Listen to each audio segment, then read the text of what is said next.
Hello, இன்றைக்கி நம்மளோட பேஜில் என்ன பார்த்துட்ருக்கோன்னா, வீட்டில் பிரம்ம முகூர்த்த பூஜைக்கு ரெடி பண்ண ப்ரிப்ரேஷன்ஸ் ப்ளஸ் சாமி கும்பிட்ட வீடியோ இது தாங்க நீங்கள் பார்த்துட்ருக்கீங்க.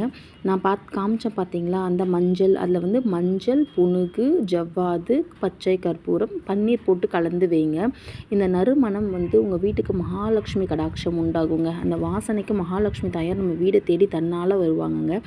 பிறகு நீங்கள் இது எல்லாத்தையுமே அரேஞ்ச் பண்ணி வச்சுட்டு நிலைவாசலுக்கு போயிட்டு நிலைவாசலோட 2 சைடும் நல்லா மஞ்சள் தேய்ச்சி குங்குமம் வச்சுக்கோங்க. நிலைவாசலுக்கு முன்னாடி இருக்க இடத்துல அந்த மஞ்சள் உங்களுக்கு இருக்கும் பார்த்தீங்களா, அதை கொஞ்சம் நல்லா அப்ளை பண்ணி விடுங்க. அதுக்கு பிறகு நீங்கள் என்ன பண்ணுறீங்கன்னா, அதில் ஒரு சின்ன கோலங்க, நீங்கள் மஞ்சள் அப்ளை பண்ணி விட்ட இடத்துல வந்து கோலம் போடுங்க. நீங்கள் பாருங்கள், நிலைவாசல் ஒரு சிலர் ஃபுல்லாக மஞ்சள் போடுவாங்க. நான் 2 சைடு மட்டும் அப்ளை பண்ணி கீழே அந்த படிக்கு மஞ்சள் போடுவாங்க.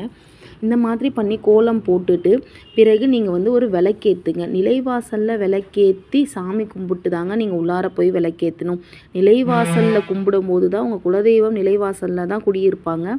அவங்கள வீட்டுக்கு அழைச்சிட்டு பிறகு உள்ளார போயிட்டு உங்களோட இஷ்ட தெய்வங்களை நீங்கள் வந்து மனசார திருப்தியாக கும்பிடுங்க. பிரம்ம முகூர்த்த பூஜை செய்ய செய்ய உங்களோட மனசில் ஒரு தெளிவு கிடைக்கும். வாழ்க்கையில் ஒரு நல்ல மாற்றம் உண்டாகும். இதை இப்போ வந்து கண்கூட நான் பார்த்துட்ருக்கேங்க. நீங்களும் பயன்பெறுங்க. நன்றி.